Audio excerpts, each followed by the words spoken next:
پشتی چاواره بونه که دیر و درش گاز اسپی گهشت سنتر پاریزگاه دهو که لبهای که گیران کود گل کریا ترومبله 200 لیتر بزیدتری 100,000 دیناران ده گهیت هاولاتیان خلق جی حبتی ماینه ود بیجن اره چما برمیلا نافتل میسل 30,000 اول بسر 55,000 اول دهو که 90,000 دینارانه هر هاولاتی بر سوید دنود بیجن اگر امین و من حقیل سرخو قبیل کریه بس سالاسیهش نیکاده با من هید یعنی پشتی 3 سال جیب چیتا 100,000 افتشتانی چه نامید به تقبیل کرن اگه خو افتشتا یعنی حکمت بازرگانی بکرید دوید بینید بتا خلکی بسعرا برینو که چونکه بزانید 55 آشی گرانه اگه هر هو ثابت 100,000 هست همه ده چون با 15,000 با 20 روشه کادی دابین که حتی وقتر بلکه خودی علاج اگیل مرکد افقرارل اول دهو که بیتا جیبه جه کرن که خلق راضی بیت آن نه اگه خلق راضی بو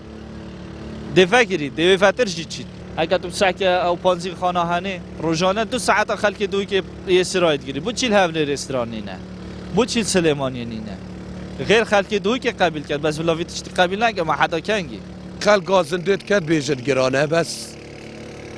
حالی حاضر بندیه نوتای حکومت وضعت کرد امجیه 10,000 اول گرینه و 100,000 اف وجبه دایا مثلا حیل شرطه دایا شندوقا هدايا محلا خسته حتی حالی اف وجبه هنده یکی دایی اوه اگه شون کسا بگوه در نکه بطاقت خوب بدن اوه نفمنه اوه دید بخوب بدن بطاقت مبزمینه من پیچه نامی داگیرم بو گود مانه نوتزا گلکن 10,000 جیتن اوه 100,000 متعرف خداوسا پا چی بسر 55 دا بوچی هدیته 55 دا بوچی افریقه ما وره آسیمه که وره آسیمه که بوده نه حالا نه آسیمه بوده اما هر ایکه بس میجا مگوته اصلا زانم نه حالا عالم تلمونم که ده این بوم داگیم مخواه چه بنقنینه برا وزیر سامان سروشتی حکومت هرما کردستانه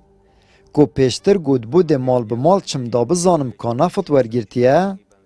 نهاد بجید از نشم و من درفت نینه و گاز جیگران نینه و بجید اگر چوم 2-3 مالا و ترازی بن ایدی تمام و مکاره که باش کریه بار بکه اگر من وقت هوا داش گرمیان چت بجنه و خانقین و حتی ویره همی خانی میکره بار که بس است نشم اعتماد من چیه استم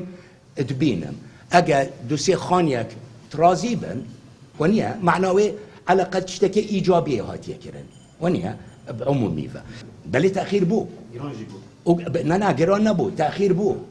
تاخير او هاتي بدسته وزارته نبو اجا من مصافي هبان ومن انتاج نفتا سبيكر با از هبام دهاوی نگهیتن کنگو بس اف نفتا سبي اش عراقي تيتن باتفاق الجناب وزير نفتا فيدر گندو پشتی داخویانین وزیر سامان سروشتی هاولاتید بیجن اره جناب وزیری او مال مختار حزبی تدبت تو بیجی گازنده بکن اره باشه که دست هوا گیرتیه که این پالاودگه ها ندانن و حتی کنگی ده چاوه هول دست بغدا بید آمد بریفکانه کنال آسمانی پیام دهوک